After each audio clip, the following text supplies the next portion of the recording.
같이 마을 모두 하나님 앞에 기도드리심으로 부활절 7번째 주일 예배를 하나님 앞에 드리겠습니다. 예수께서 서서 외쳐 이르시되 누구든지 목마르거든 내게로 와서 마시라. 나를 믿는 자는 성경의 이름과 같이 그 배에서 생수의 강이 흘러나오리라 하시니 이는 그를 믿는 자들이 받을 성령을 가리켜 말씀하신 것이라. 아멘. 구원받은 백성들이 드리는 예배를 기쁘시게 받으시는 하나님 아버지, 존귀와 영광을 올려드립니다. 세상에 흩어져 살아가던 저희를 주님의 품으로 불러주시고 평안과 안식과 기쁨을 누리게 하시니 감사를 드립니다. 분주하고 고단했던 세상의 일들을 뒤로하고 이 시간 저희가 온전한 마음으로 삼일체 하나님께로만 집중하여 예배하기를 원합니다. 우리의 향하늘 열어 예배 중에 임하시는 주의 영광을 보게 하시고 귀를 열어 들려주시는 말씀 속에서 하나님의 음성을 듣게 하여 주실 줄 믿사옵고 예수님의 이름으로 기도드리옵나이다. 아멘. 찬송 19장 하나님 앞에 찬양 드리겠습니다. 찬송하는 소리 있어 사랑 기뻐하도다. 하늘 아버지의 이름 거룩거룩하도다. 세상 사람 찬양하자.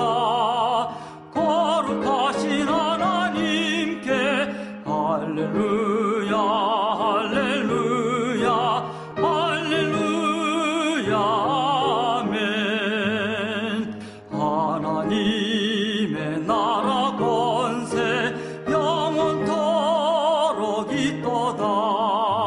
하나님의 영광 나라 거룩거룩하도다. 하늘 보좌 계신 주님 세상 주관하시도다. 할렐루야 할렐루야 할렐루야 아멘. 하나님의 크신 섭리 그 뜻대로 되도다. 우리 아버지의 뜻은 거룩거룩하도다. 주여 속히 임하셔서 기쁜 날을 주옵소서. 할렐루야 할렐루야 할렐루야 아멘.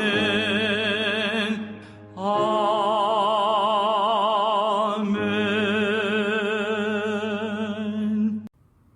사도신경으로 신앙 고백 하시겠습니다. 나는 전능하신 아버지 하나님 천지의 창조주를 믿습니다. 나는 그의 유일하신 아들 우리 주 예수 그리스도를 믿습니다. 그는 성령으로 잉태되어 동정녀 마리아에게서 나시고 본디오 빌라도에게 고난을 받아 십자가에 못 박혀 죽으시고 장사된 지 사흘 만에 죽은 자 가운데서 다시 살아나셨으며 하늘에 오르시어 전능하신 아버지 하나님 우편에 앉아 계시다가 거기로부터 살아있는 자와 죽은 자를 심판하러 오십니다. 나는 성령을 믿으며 거룩한 공교회와 성도의 교제와 죄를 용서받는 것과 몸의 부활과 영생을 믿습니다. 아멘. 찬송 50장 찬양 드리면서 준비하신 예물 하나님 앞에 드리겠습니다.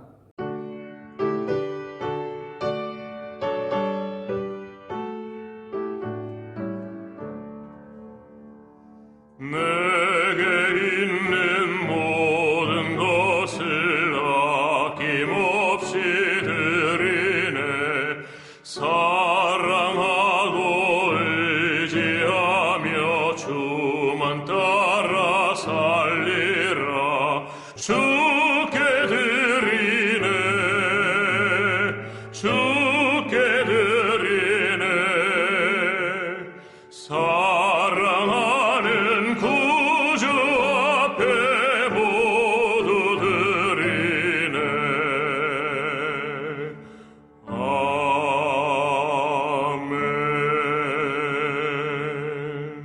기도하겠습니다. 사랑해 주님 감사합니다. 아버지 하나님께서 오늘도 우리를 사랑하여 주시고 하나님의 사랑하는 마음을 주셔서 주님 앞에 나올 수 있도록 건강을 주심을 감사를 드립니다. 주님 앞에 나올 때 주님의 말씀에 순종하여 정성껏 주의 의무를 준비하여 드린 손길, 이 땅에 우리의 삶에 필요한 물질을 주신 것, 그 중에 열하나는 내 것이 아님을 알고 거룩하게 구별하여 11점을 드린 손길, 여러 가지 감사의 제목으로 감사를 드린 손길, 복음을 땅 끝까지 증가하게 하여 성경을 드린 손길, 어렵고 힘든 이웃들을 돌아보게 하여 구제임을 드린 손길, 세상을 이롭게 하기 위해서 교회 장기 발전임을 드린 손길, 후진을 양성하기 위하여 장학임을 드린 손길, 생일 감사함을 드린 손길, 성전의 청결함과 구역으로, 교회 학교로, 주방으로, 이 모양 저 모양으로 하나님께 드려진 모든 손길의 정성을 하나님께서 차고 넘치도록 채워주심을 믿사옵고 거룩하신 우리 주 예수 그리스도의 이름으로 기도드리옵나이다. 아멘. 오늘 우리에게 주실 말씀은 누가복음 2장 40절에서 52절 말씀입니다. 아기가 자라며 강하여지고 죄가 충만하며 하나님 은혜가 그의 위에 있더라. 그의 부모가 해마다 6월절이 되면 예루살렘으로 가더니 예수께서 12살 되었을 때에 그들이 이 절기의 판례를 따라 올라갔다가 그 날들을 마치고 돌아갈 때에 아이 예수는 예루살렘에 머무셨더라. 그 부모는 이를 알지 못하고 동행 중에 있는 줄로 생각하고 하루길을 간 후 친족과 아는 자 중에서 찾되 만나지 못하며 찾으면서 예루살렘에 돌아갔더니 사흘 후에 성전에서 만난즉 그가 선생들 중에 앉으사 그들에게 듣기도 하시며 묻기도 하시며 듣는 자가 다 그 지혜와 대답을 놀랍게 여기더라. 그의 부모가 보고 놀라며 그의 어머니는 이르되 아이야 어찌하여 우리에게 이렇게 하였느냐. 보라 네 아버지와 내가 근심하여 너를 찾았노라. 예수께서 이르시되 어찌하여 나를 찾으셨나이까. 내가 내 아버지 집에 있어야 될 줄을 알지 못하셨나이까 하시니 그 부모가 그가 하신 말씀을 깨닫지 못하더라. 예수께서 함께 내려가사 나사렛에 이르러 순종하여 받드시더라. 그 어머니는 이 모든 말을 마음에 두니라. 예수는 지혜와 키가 자라가며 하나님과 사람에게 더 사랑스러워 가시더라. 아멘. 찬송 516장 하나님께 찬양 드리겠습니다.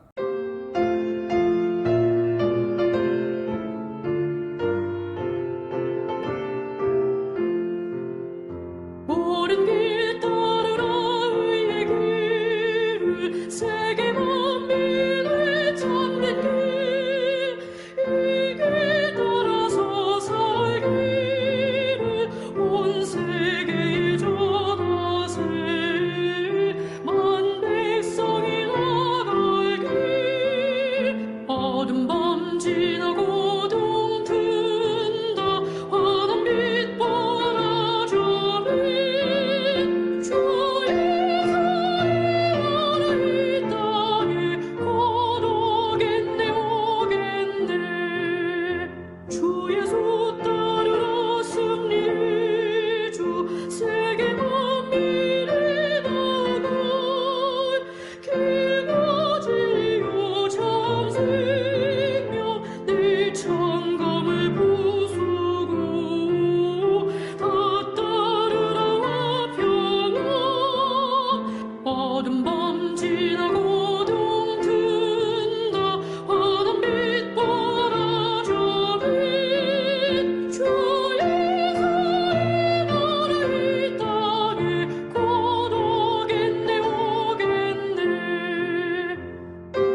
헤치고 찾아온 길 많은 백성을 구한 길 모두 나서 믿으면 온 세상이 마침내 이 진리에 살겠네. 어둠 밤 지나고 동 든다. 화단빛 바라주빛 주의 사이 나라 이 땅에 곧 오겠네 오겠네. 무자식이 상팔자라고 하는 말도 있고 가지 많은 나무에 발을 잘라 없다는 말도 있습니다. 그만큼 자녀 키우기가 어렵다는 뜻입니다. 자녀를 낳고 키우는 과정은 정말로 어렵고 힘든 일입니다. 마음먹은 대로 되지도 않습니다. 그럼에도 자녀는 분명 우리 인생의 보배요. 자녀 교육은 하나님이 부여하신 신성한 사명입니다. 요즘 교육만으로 부족하다고 해서 학생들 중 70% 정도가 사교육을 받는다고 합니다. 그래도 대학 가기는 어렵고 대학을 졸업하여도 취직하기 어렵고 세상 살기가 점점 어려워진다는 볼멘 소리들을 합니다. 우리 자녀들의 장래가 몹시 걱정이 되어집니다. 그러면 도대체 무엇이 문제인지 생각해 봅시다. 교육에 대한 문제의 핵심은 왜곡된 교육관입니다. 요즘에는 자녀의 교육이라는 게 지식 위주의 입시 위주의 교육입니다. 그래서 자녀 교육의 성패를 세칭 인류대학에 입학시켰나 못 시켰나 하는 것으로 평가합니다. 학교나 선생님들에 대한 평가도 얼마나 많은 학생들을 인류대학교에 보냈는가가 달라집니다. 물론 중요합니다. 기왕이면 다음 치마라고 인류대학에 가면 좋지 나쁠 게 있겠습니까? 하지만 그게 전부가 아니라는 사실을 명심해야 합니다. 이런 기준에 도달하기 위해 모두가 애를 쓰지만 도달한 사람은 도달한 사람대로, 도달하지 못한 사람은 도달하지 못한 사람대로 적잖은 부작용을 겪게 되었습니다. 이런 세태 가운데 우리 그리스도인이 과연 어떤 교육관을 갖고 살아야 할지 중요한 문제가 아닐 수 없습니다. 그리스도를 된다는 것이 과연 무엇입니까? 한마디로 모든 기준이 하나님의 기준, 즉 성경적 기준으로 바뀌는 것을 의미합니다. 교육에 관해서도 마찬가지입니다. 성경적 교육관을 수립해야 합니다. 그 기준에 비춰 오늘 우리 자녀의 교육을 점검해 보고 교정받을 필요가 있습니다. 그럴 때 비로소 우리 자녀들이 행복해지고 인생에서 성공할 수 있습니다. 이런 취지에 염두를 두고 오늘 말씀을 살펴보겠습니다. 그래서 올바른 자녀 교육관을 재정립함으로 자녀들이 행복해지고 부모들이 행복해지기를 원합니다. 본문은 예수님의 어린 시절을 어떻게 성장하였는지 그 과정을 설명해 줍니다. 예수님의 지상생애는 사복음서에 기록되어 있는데 그 중에서 어린 시절의 기록은 유일하게 누가복음에만 나와 있습니다. 예수님은 하나님의 아들이지만 인간의 모습으로 이 땅에 오셨습니다. 말하자면 신성과 인성을 동시에 갖고 계신 것입니다. 그분은 참 하나님이시요 참 인간이십니다. 이런 특징을 가리켜 신인 양성이라고 부릅니다. 그러므로 예수님의 모습을 보면 하나님이 어떤 분인지를 알 수 있고 동시에 참 인간이 어떤 존재인지도 알 수 있습니다. 그런 점에서 오늘 본문에 나오는 예수님의 어린 시절의 가난 기억은 참 인간의 모델을 제시하였습니다. 나는 나무에게 인생을 배웠다라는 책의 지은이는 나무 의사입니다. 어느 날 한 할아버지가 연락이 왔습니다. 마당에 있는 모가나무 상태가 안 좋다는 것입니다. 방문해서 할아버지를 뵙고 깜짝 놀랐습니다. 할아버지가 시각 장애인이었기 때문입니다. 어떻게 상태가 안 좋은 걸 알았을까요? 궁금했지만 초면에 물어보기 뭐해서 일단 조치를 취하였습니다. 모가나무 상태가 안 좋았던 것은 전에 살았던 주인이 나무에 못질도 하고 이름도 파고 그러면서 나무를 상하게 했던 것입니다. 일단 응급치료를 마친 후에 여쭈어 보았습니다. 앞을 못 보시는데 어떻게 나무가 아픈 것을 아셨습니까?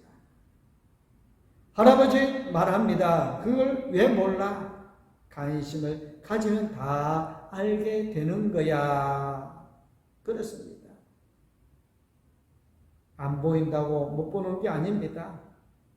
또 본다고 다 보는 것도 아닙니다. 관심 있으면 아무리 작아도 보이게 되어지는 것입니다. 관심이 없으면 아무리 커도 안 보이는 것입니다. 바쁘고 힘들다는 핑계로 소중한 가족과 이웃에게 무관심한 것은 아닌지 돌아보면 참 좋겠습니다. 본문 40절은 예수님의 유아기의 모습을 설명해 줍니다. 육체적 성장, 지적 성장, 그리고 영적인 성장을 보여줍니다.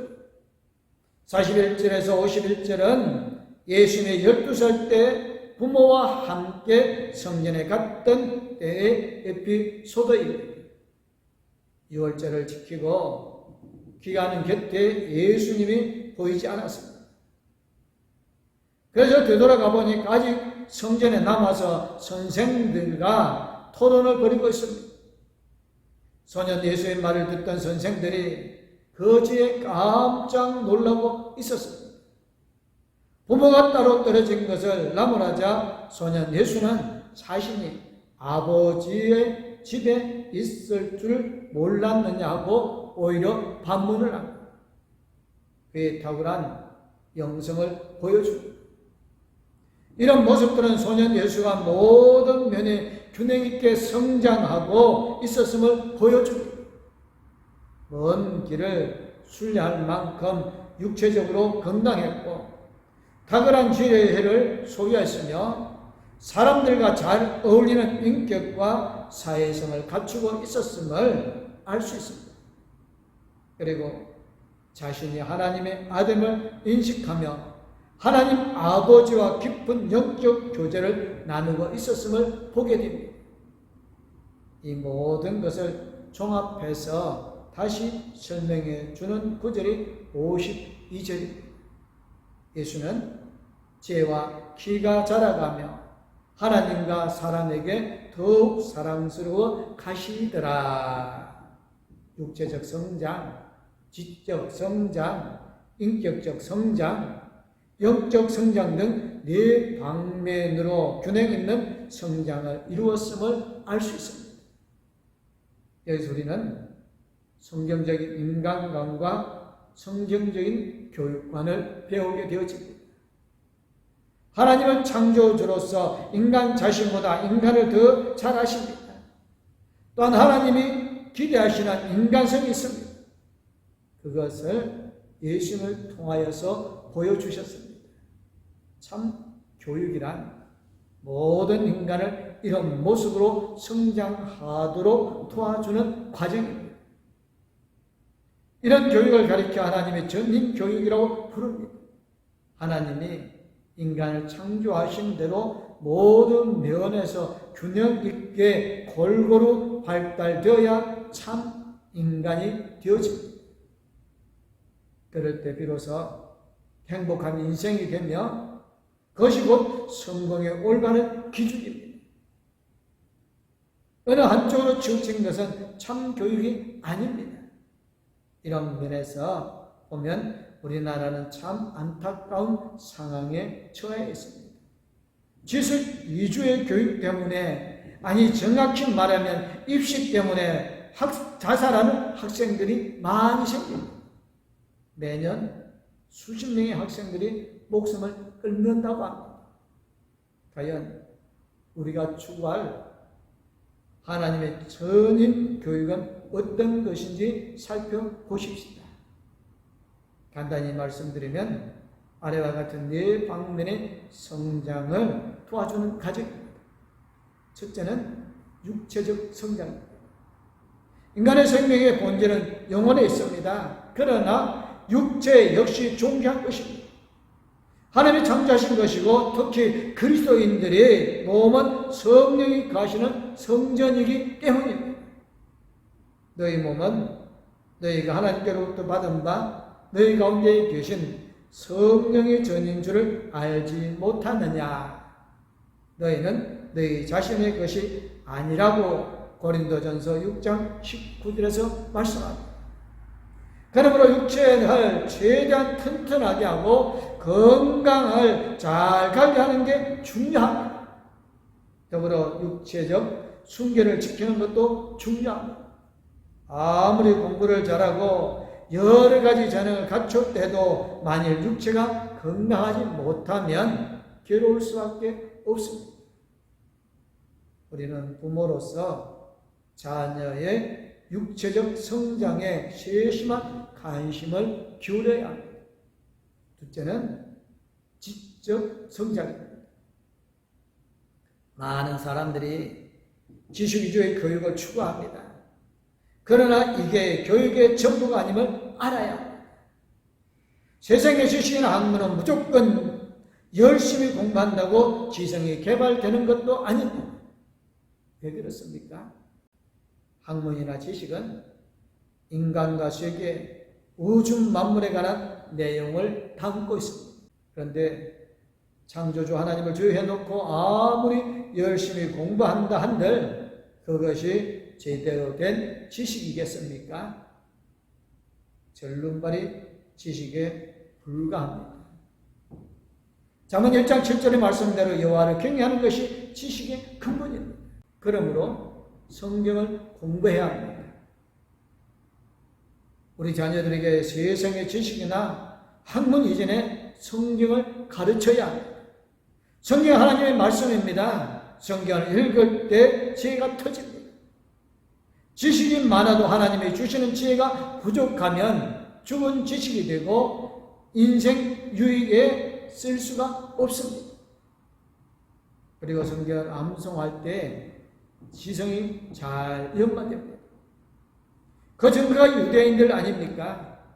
유대인은 세계에서 가장 지성이 발달된 민족입니다. 그러면 유대인들은 어떻게 그렇게 지적인 발달을 이룬 민족이 되었을까요?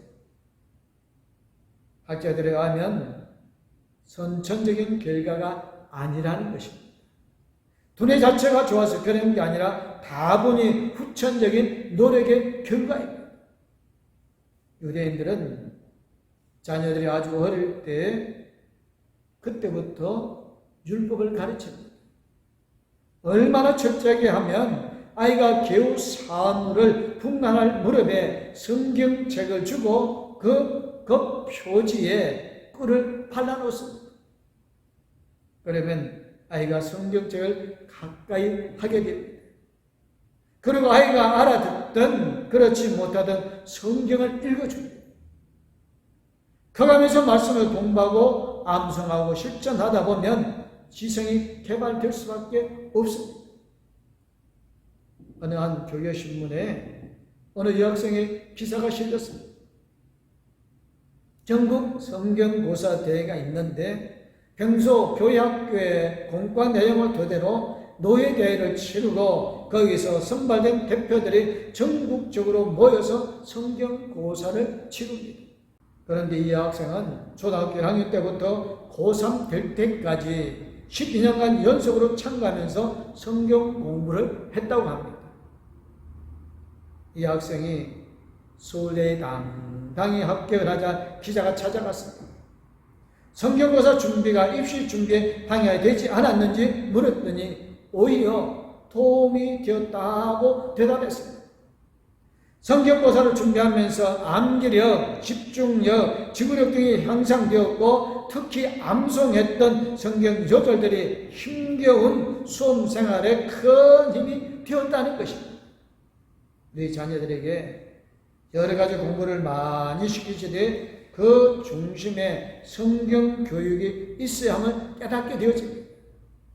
신앙 교육은 물론 지적인 개발에 그 진보가 있습니다. 셋째는 인격적 성장입니다. 인간은 혼자 살 수 없는 사회적 존재입니다. 다른 사람들과 어울리고 남을 배려하는 법을 배워야 합니다. 이것이 곧 인격의 성장이며 사회성 개발입니다. 만일 이런 훈련이 되지 않으면 아무리 지적으로 훌륭해도 소용이 없습니다. 결코 많은 사람들을 이끄는 지도자가 될 수 없습니다. 사회성이 결여된 지도자는커녕 가는 데마다 문제를 불러일으키는 테러를 매기가 될 수밖에 없습니다. 수년 전 앞이 청청한 청년이 있었습니다. 외국으로 유학을 하여서 학위가 여러 개 취득되어졌고 5개국의 언어를 구사하는 사람이었습니다. 실력이 좋으니까 젊은 나이에도 불구하고 정부 고위직에 특채되어졌습니다. 그런데 어느 날 교통사고로 죽고 말았습니다. 얼마나 안타까운 일입니까?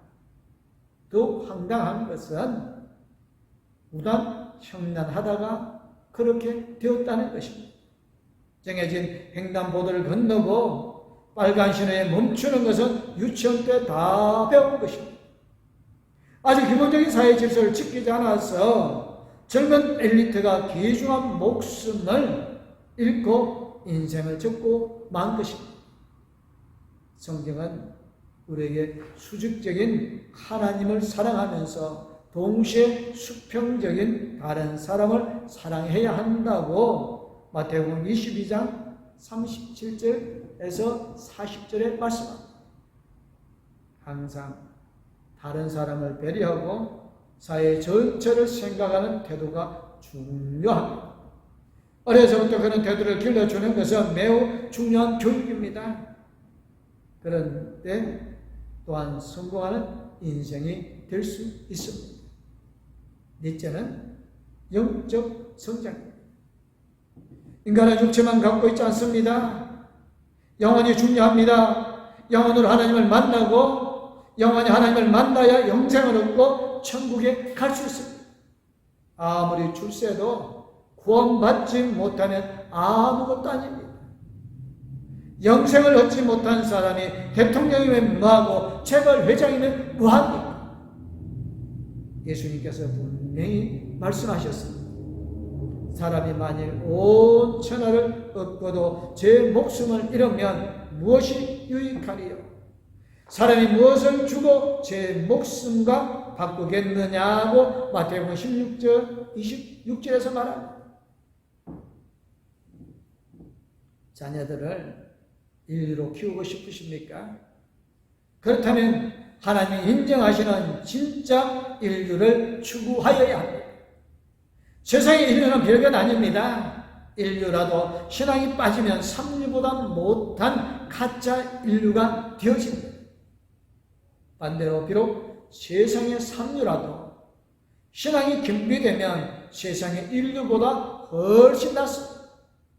물론 세상의 인류에다 신앙까지 갖추면 더 좋지요. 바로 초인류가 되는 것입니다.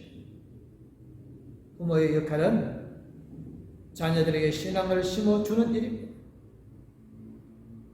그들의 영혼이 살아계신 하나님을 만날 수 있도록 도와주어야 합니다. 그런데 이게 참 어렵습니다. 신앙은 말로 되는 게 아닙니다. 하나님께서 우리 자녀들의 영혼을 만져주셔야 됩니다. 우리 마음대로 되지 않습니다. 그래서 기도가 필요합니다. 우리가 자녀들에게 말씀도 잘 가르쳐야 되지만 결정적으로 필요한 것은 눈물의 기도입니다. 하나님이 우리의 기도를 들으시고 자녀들의 영혼을 만나 주실 것입니다. 그럴 때 자녀들의 영혼이 새로워지게 되어집니다. 육체적 성장, 지적 성장, 인격적 성장 모두 중요하지만 그 중에서 영적 성장이 가장 중요합니다. 만일 영혼이 변화되지 않으면 다른 것들이 좋아도 아무 소용없기 때문입니다. 우리 자녀에게 신앙을 물려주고 영적 성장을 도와주는 게 제일 큰 교육입니다. 그래서 이런 말이 있습니다. 재산을 물려주는 것도 조금 주는 것이다. 공부를 시키는 것은 조금 더 주는 것이다. 그러나 신앙을 물려주는 것은 전부를 주는 것이다. 사실 그렇습니다. 우리가 자녀들을 얼마나 잘 책임지고 돌봐줄 수 있겠습니까? 하루 24시간, 1년 12달 그들 곁에 있을 수 없습니다. 우리가 천년만년 살 수 있습니까? 불가능합니다. 어차피 하나님께서 우리 자녀들을 책임져 주셔야만 됩니다. 그러기 위해서 우리 자녀들의 영혼이 성장하고 직접 하나님을 만나 그분을 의지하는 법을 배워야 합니다. 그런 점에서 최고의 유산은 신앙 유산입니다. 링컨 대통령은 잘 아시는 대로 위대한 그리스도인입니다.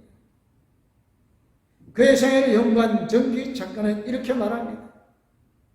그는 훌륭한 지도자가 될 만한 그 어떤 조건도 갖추지 못했다. 그런데 하나님은 그에게 두 가지를 주셨다.